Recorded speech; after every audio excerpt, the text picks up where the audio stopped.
गुरु प्यारी साध संगत जी, राधा स्वामी जी। प्यारी साध संगत जी, आज की साखी का विषय है कि संसार में इतना दुख क्यों है। कोई भी इंसान इस संसार में खुश क्यों नहीं है, संतुष्ट क्यों नहीं है। गरीब आदमी अमीर होना चाहता है और अमीर आदमी और ज़्यादा अमीर होना चाहता है। इसलिए सतगुरु कहते हैं, नानक दुखिया सब संसार। तो साध संगत जी, एक बार की बात है, एक नगर में एक बड़ा ही अमीर आदमी था। उसके पास बहुत सारा धन था। एक दिन उसे अपनी संपत्ति के मूल्य निर्धारण की इच्छा हुई। उसने सोचा कि देखो तो सही मेरे पास कितनी धन संपत्ति है।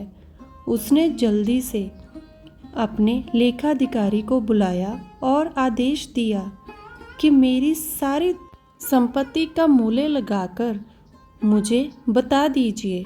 मुझे पता तो चले कि मेरे पास कितनी धन दौलत है।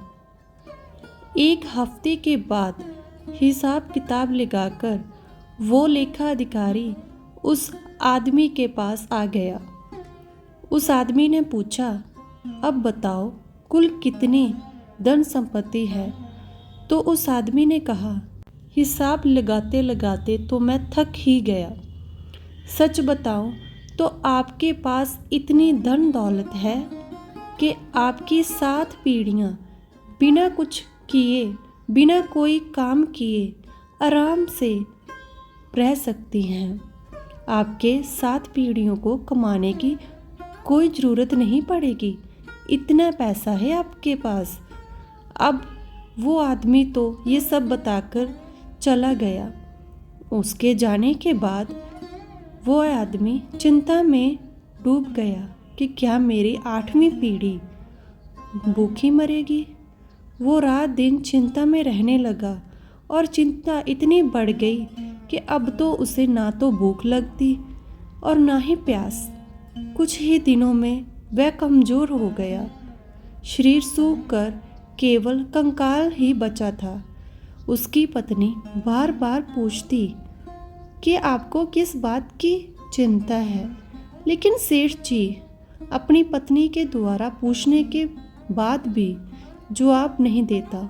अब उसकी पत्नी से उसकी ये हालत देखी नहीं जा रही थी, तो उसने मन की शांति के लिए साधु संतों के पास सत्संग में जाने को कहा। तो सेठ जी को ये वाली बात बहुत पसंद आई। उसने सोचा, चलो अच्छा है, संत जरूर ही कोई ना कोई विद्या जानते होंगे जिससे मेरे दुख दूर हो जाएंगे। तो वह सेठ सीधा सत्संग सुनने के लिए चला गया और एक बहुत बड़े संत से अकेले में जाकर मिला। उसने अपनी समस्या बताई और उस समस्या का निदान जानना चाहा। सेठ ने कहा, महाराज मेरे दुख का तो पार ही नहीं है। मेरी 8वीं पीढ़ी भूखी मर जाएगी। मेरे पास मात्र अपनी 7 पीढ़ियों के लिए ही धन दौलत है। 8वीं पीढ़ी के लिए कुछ नहीं बचा। कृपया कोई ना कोई उपाय बताइए कि मेरे पास और धन दौलत आ जाए, इतनी धन दौलत आ जाए कि अगली आने वाली सारी पीढ़ियां भूखी ना मरे। आप जो भी बताएं मैं वो विधि करने को तैयार हूँ। आप जो उपाय बताओगे मैं वो सब करूँगा, लेकिन मेरी इस समस्या का कोई हल बता दो। साध संगत जी, वो संत बड़े ही पहुँचे हुए थे। सेठ की बात सुनकर उनके चेहरे पर हल्की मुस्कान आ गई।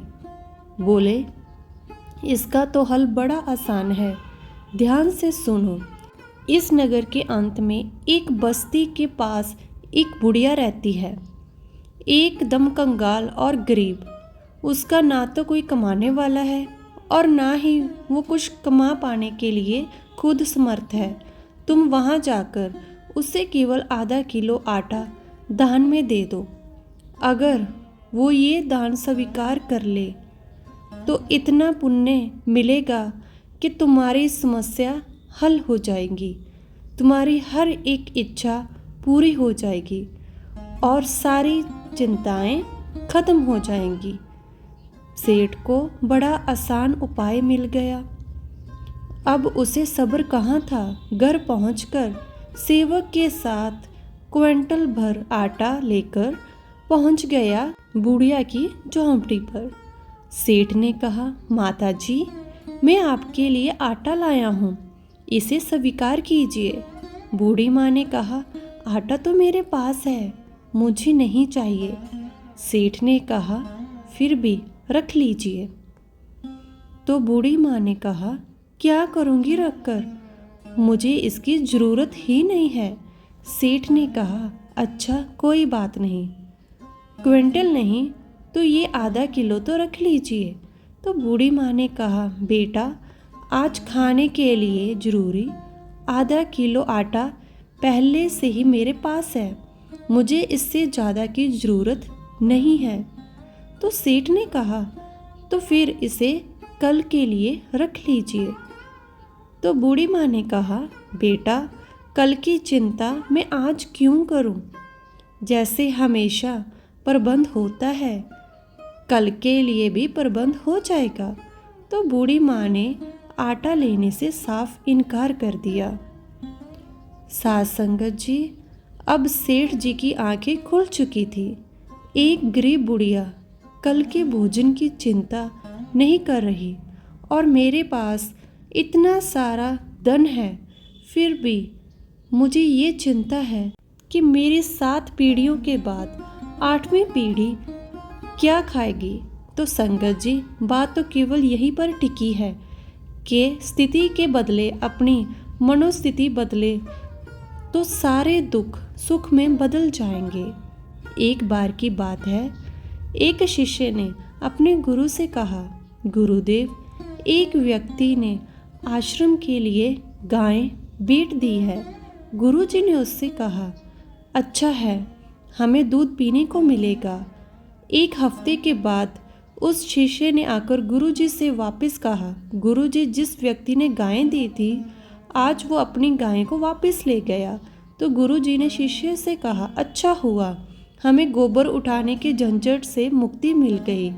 तो संगत जी, कहने का मतलब ये है कि सुख और दुख दोनों ही केवल हमारे मन की समीकरण है। एक बार एक अंधे को मंदिर में आया देखकर लोग हंसकर बोले, मंदिर में दर्शन करने के लिए आए हो तो देखोगे क्या, क्या भगवान को देख पाओगे? तो उस अंधे ने कहा, क्या फ़र्क पड़ता है, जो मैं अपने भगवान को नहीं देख सकता तो क्या हुआ, मेरा भगवान तो मुझे देख ही लेगा। तो दृष्टि नहीं, हमारा दृष्टिकोण सकारात्मक होना चाहिए। इसलिए कबीर साहिब जी फरमाते हैं, मुर्दे को भी देत है कपड़ा पानी आग, जीवत नर चिंता करे ताका बड़ा भाग।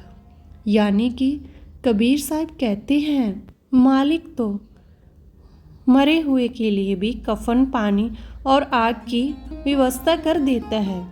ये तो जीवित आदमी मनुष्य का दुर्भाग्य है जो वो अपने जीवन की चिंता करता है और पूरे जीवन को व्यर्थ कर देता है। तो साथ संगत जी, हमें अपने जीवन की चिंता नहीं करनी चाहिए, उस सतगुरु पर विश्वास होना चाहिए, वो सभी को संभाल लेता है और संभाल लेगा। राधा स्वामी जी। और ऐसी साखियाँ सुनने के लिए इस चैनल को ज़रूर सब्सक्राइब कीजिए।